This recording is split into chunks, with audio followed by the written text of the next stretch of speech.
Welcome to Durbania. I'm Durbin, and I'm going to read way too much into and spoiler-free review Stranger Things. I had so much fun with this show last week. I know I'm coming a little late to the Stranger Things party, but I finally got to watch it this week. My mom and sister were out from Ohio visiting and all that fun stuff, and so thankfully this is only 8 episodes long. That's a plus on that one. 8 episodes, and we binged it so fast, and it was so good that we seriously could not tear ourselves away. The mistake was starting that at like 7 o'clock at night, and then it's getting darker and darker as the weirder and weirder things are happening. Yeah. Alright, so, gonna review this, gonna read way too much into it, no spoilers. Here we go. On the first level, this show was so amazing just because of the acting. Like, every actor I thought was solid. Their performances were amazing. Winona Ryder, she's the mom of the kid who vanishes, which really starts this whole thing because his vanishing gets everything connected into the greater conspiracy and the stranger things that are happening in this town and this huge plot of stuff that's going on. And if I tell you too much about the plot, that's already a spoiler. So I can't even go too deep into that. It's just so good. But her performance was amazing. Like, if we didn't see some of the weird, strange things that she was seeing and experiencing, you would think she was going utterly crazy. The way she was talking, the way her eyes were, her mannerisms, everything. I mean, she had the full mannerisms of somebody that was totally losing their mind. But we get the advantage of going with her through this journey and experiencing the weird and stranger things that are going on. And so because of that, you see, that's not why she's becoming unhinged. She's becoming unhinged because her kid is missing, and how do you even explain what's going on here? I mean, there's so many weird things that go on in this show. On the one hand, I went, alien show.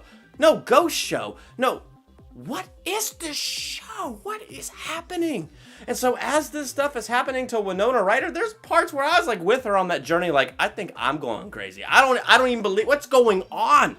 And so you just go with her on that. She has no idea what's going on. And her performance with it was so great. The local chief of police, he was a fantastic character. At the beginning of the show, I wasn't sure if I was going to like him or hate him, but I ended up loving this dude. Like, he was just an awesome character. What they did with him, his character arc, and all this stuff, it was just so good. And normally I don't like it when shows do flashbacks and, I get really tired of Arrow's flashbacks and all that stuff. But this show, the way they did it, it worked so well. And so it added to the characters, it added to what was going on. And then the child actors in this movie were freaking amazing. All of them, all their performances. Maybe there was like 1, maybe 2 moments where I was like, that's a little corny. But then it was forgotten, swallowed up in the total awesomeness that is this show. Those kids were amazing. The one I'm going to highlight is the girl who played 11, who is this character that had all these weird experiments and came out of the government facility. And let's just say she's part of the Stranger Things without getting too much into it. And she was an incredible character. The actress, the girl that portrayed her was just so good. I mean, she was creepy when she needed to be creepy. She was unnerving when she needed to be unnerving. And she was super friendly and nice that it warmed your heart at all the times that needed to happen. And then all the kids, just the way they interacted with each other, their chemistry with the adults, with each other and everything. I don't know. There was just something about it that flowed so well. So the acting, the performances, all of that, it was just truly fantastic. And then the other thing was the whole 80s feel that this movie, it felt like a movie because we binged it so fast. The 80s feel that this show had, because it takes place in 1983, the year of my birth. Good year.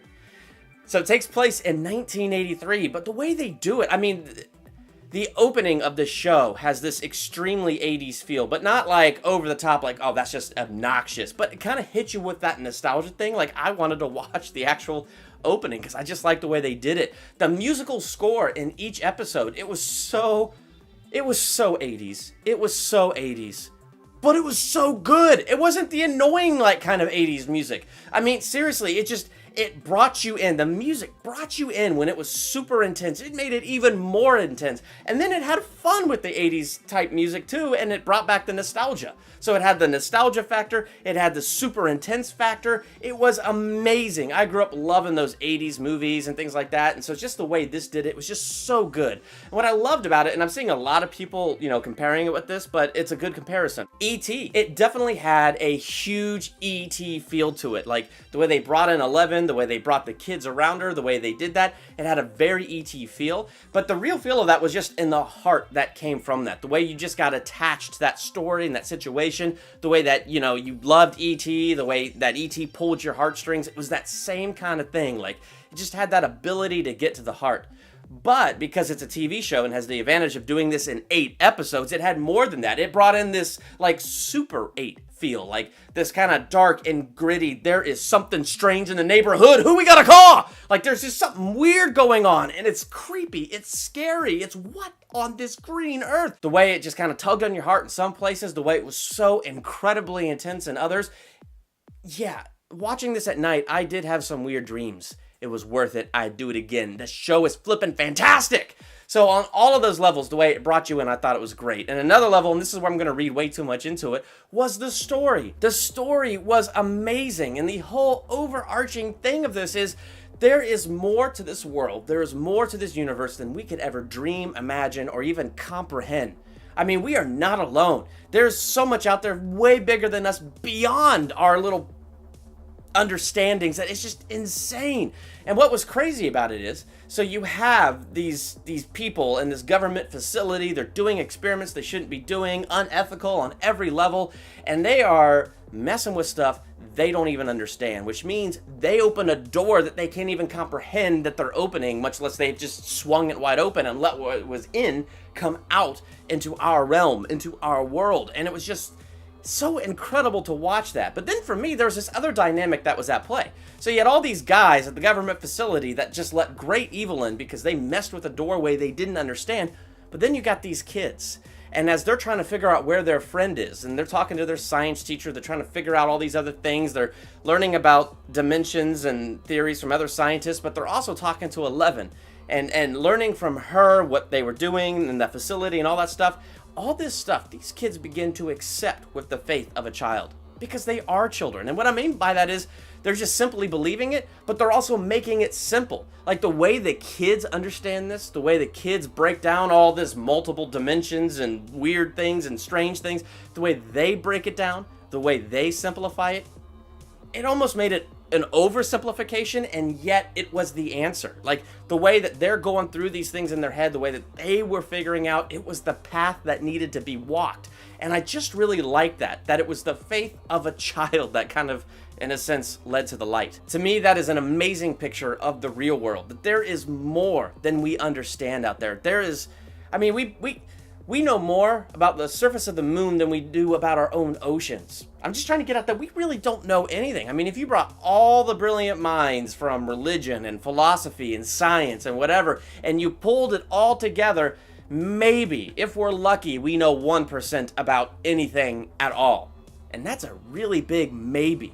And what I love about that is just the picture of the kids just taking these big things with the faith of a child, the way they just took it and made it simple. Like, for instance, when I look at the Bible and I take it in my heart with the faith of a child, when I overthink it and overcomplicate it, everything suddenly gets too hard, I can't do anything, I get too up in my head, and boom, nothing makes sense. But when I take it with the faith of a child, it's amazing the truths that are unlocked, that there is something bigger than me. There is a God. He knows me. He loves me, and Jesus took on the darkness so that I could walk in the light, and accepting that with the faith of a child, it is mind-boggling. It's like letting the big infinite inside this little finite, and it makes such a huge, amazing difference. So I thought that was a great picture of our world is far bigger than we could ever imagine. In the end, I give this show 5 out of 5 stars. That's how much I was into it. I was enthralled from beginning to end, and I haven't watched it through a second time, but I bet you if I did, I'd be enthralled again, uncovering all the stuff I didn't catch the first time. Flippin' amazing. If you saw Stranger Things, what did you think? Let me know how many stars you'd give that show in the comments, and while you're there, make sure you hit that subscribe button. Subscribe, be on top of that. You like this video, make sure you hit that like button. I'm Durbin. Thanks for checking out Durbania.